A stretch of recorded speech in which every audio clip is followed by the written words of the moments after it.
joined Solid Soul 83's live. I went on there to tell my story. I have been following Solid Soul for about 6 months, I would say, since like last year. And I thought she was a real cool lady, a real cool girl. And I really kind of like her New Orleans, Louisiana sounding voice. I kind of just listen to her in the background while I'm like washing dishes or cleaning up, something like that. She's more like a creator. Like I'm scrolling on TikTok and I see her, and then I just end up tuning in.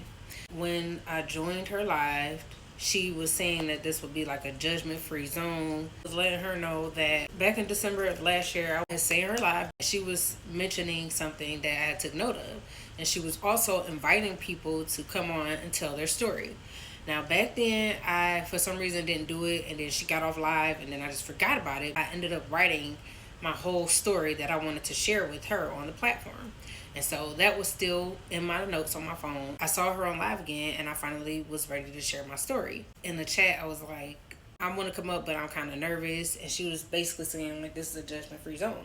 Now, on this particular day, it was like bipolar awareness day or something like that, mental health day. And she was saying that she had been having a hard time just like getting out of bed and dealing with depression because her mom just passed. And my heart goes out to her on that regard.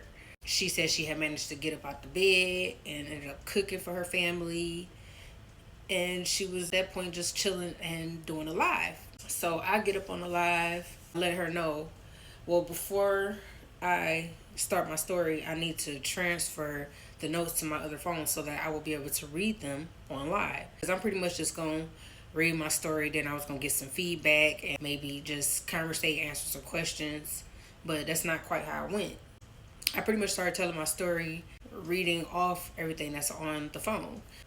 She didn't really interrupt me. She kind of just like stopped me. And I don't know if she realized that I was actually reading the entire story.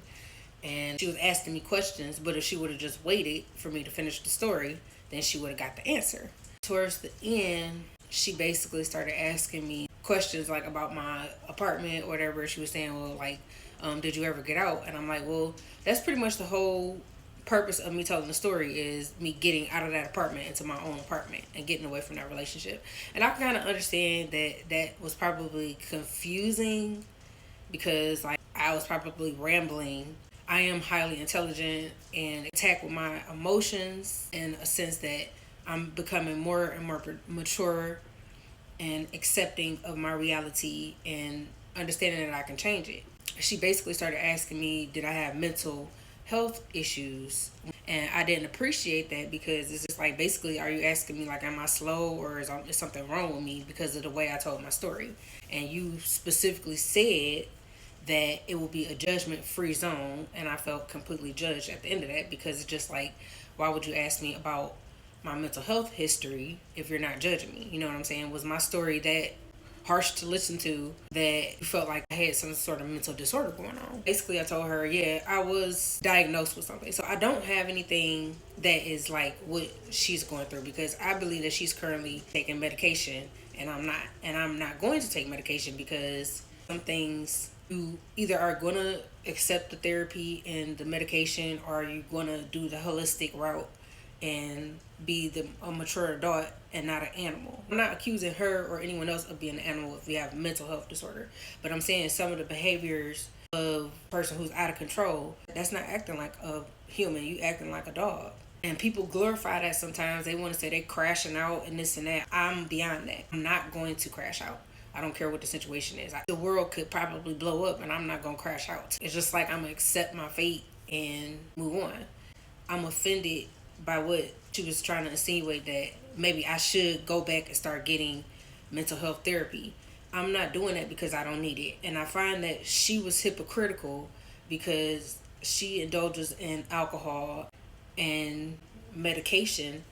That's a recipe for disaster. You're not really trying to get better at that point. You are trying to just cope with your emotions. I've actually taken a course on this and I'm a trauma healing specialist. You have certain things, it's like you have it for life, but closing that chapter of being a crash out, quote unquote, or feeling like I need mental health therapy from another person that I can't help myself with, per se. Some of the things that helped me was, like I said, taking a course, and the course was actually a TikTok free course where I took an exam at the end and I got a certificate. The course was by somebody named Roman Zanoni. You could check him out.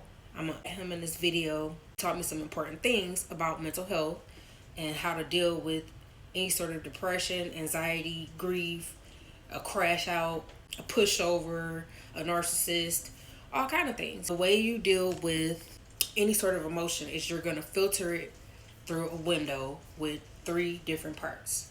The first part is your beliefs. So all your emotions might fall into the beliefs window. The second part is your perception. Many things in our life, or many of our emotions, are surrounded by our perception of things. And the last thing is your reality. You filter your emotions through those three things: your beliefs, your perception, and your reality.